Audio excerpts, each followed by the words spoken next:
Continuando a nossa conferência 7, vamos à parte B.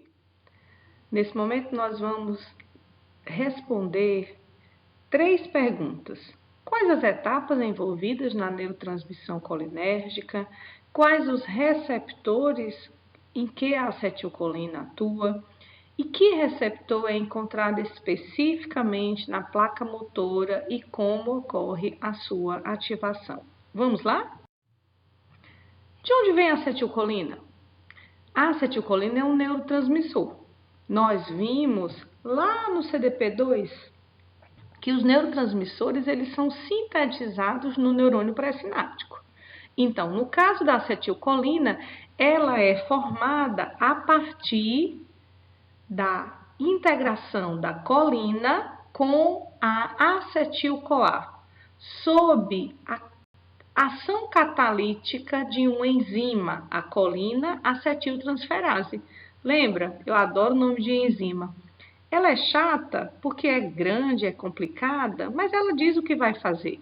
Então, essa enzima, ela transfere o grupamento acetil para a colina. Então, aí surgiu a acetilcolina.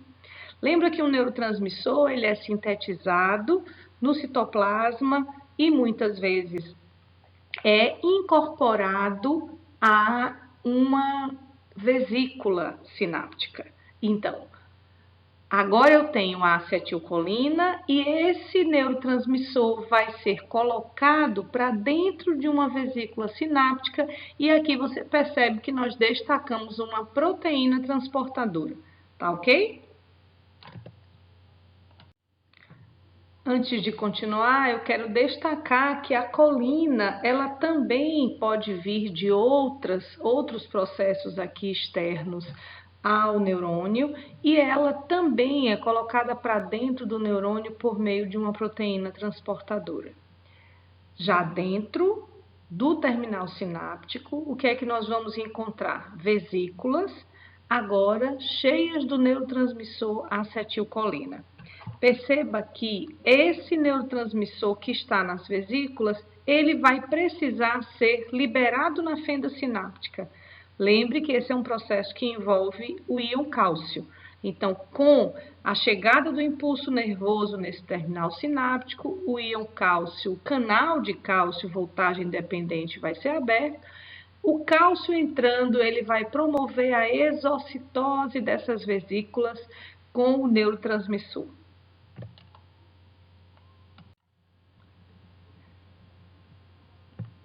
Aí nós temos nossa terceira pergunta. Quais os destinos da acetilcolina? Lembra que o neurotransmissor, uma vez liberado na fenda sináptica, ele pode ir para o seu alvo principal, que é o receptor da membrana pós-sináptica. Ele pode se dispersar por osmose para células vizinhas, mas nesse caso ele também pode sofrer a ação de uma enzima, a acetilcolinesterase, que vai mais uma vez promover a formação de colina que é recolocada para dentro do neurônio pré-sináptico. Essa acetilcolina, quando atinge o seu alvo específico, esse alvo aqui é o receptor nicotínico. Perceba que esse receptor, uma vez acionado ou ativado o neurotransmissor acetilcolina, esse receptor vai permitir a entrada de íons. Por isso, ele é um canal iônico.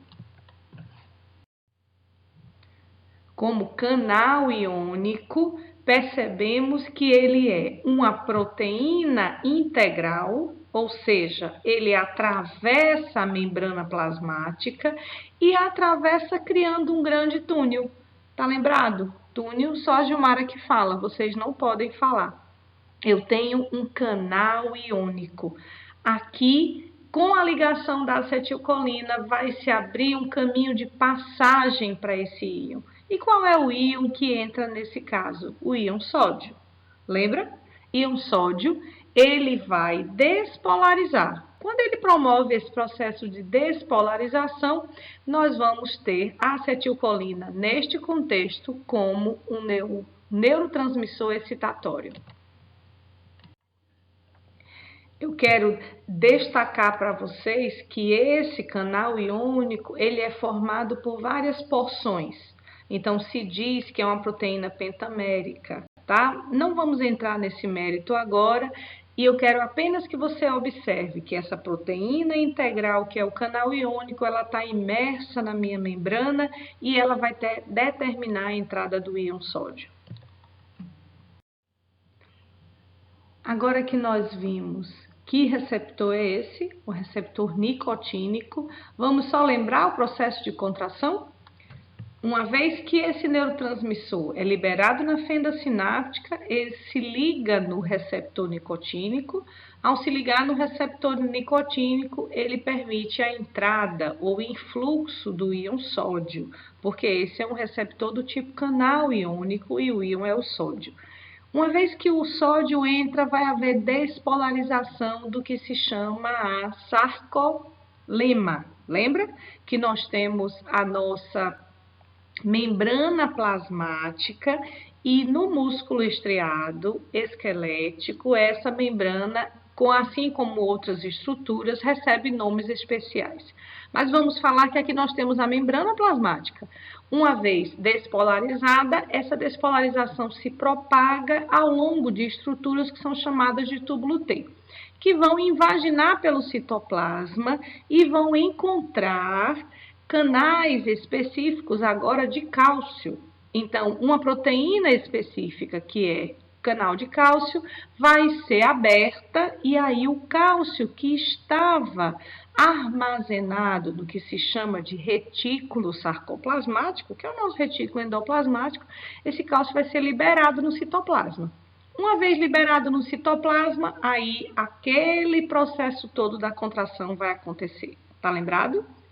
Se você tem dúvida, assista o vídeo que está pontuado aqui nesse slide e relembre o processo de contração. Eu quero só destacar que para que haja o relaxamento, esse cálcio precisa retornar, mesmo por um transporte ativo e ser guardado novamente no nosso retículo sarcoplasmático, para que actina e miosina se desliguem e todo o processo de relaxamento aconteça.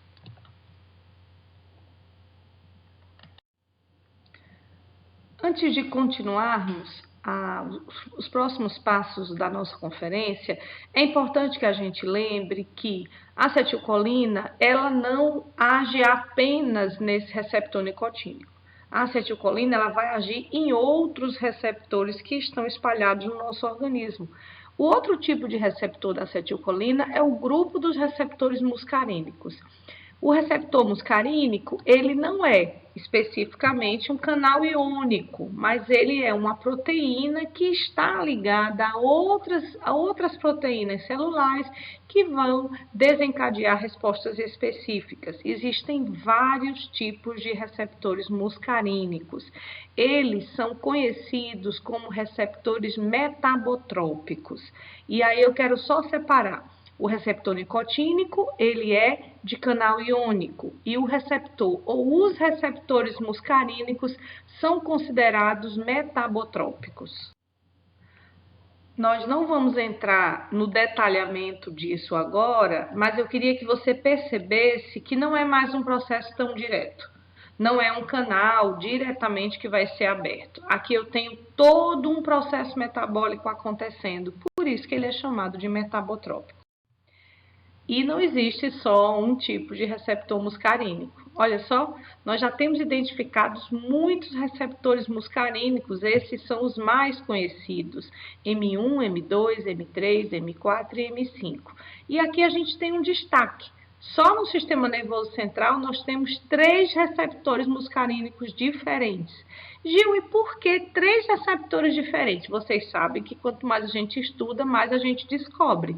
Então, eles foram identificando que em regiões específicas do sistema nervoso, eu tenho receptores que ativam proteínas diferentes. Daí o receptor M1, M2, M3, M4, M5, tá?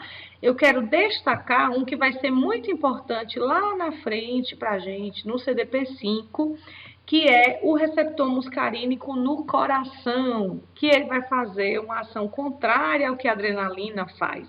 Então, a acetilcolina no coração vai ter uma ação inversa à da adrenalina. E outro receptor muscarínico muito importante para a gente, o que a gente encontra no músculo liso. E aí eu quero destacar o músculo liso dos vasos, ok? Nós vamos agora para o nosso próximo vídeo, que é a parte C.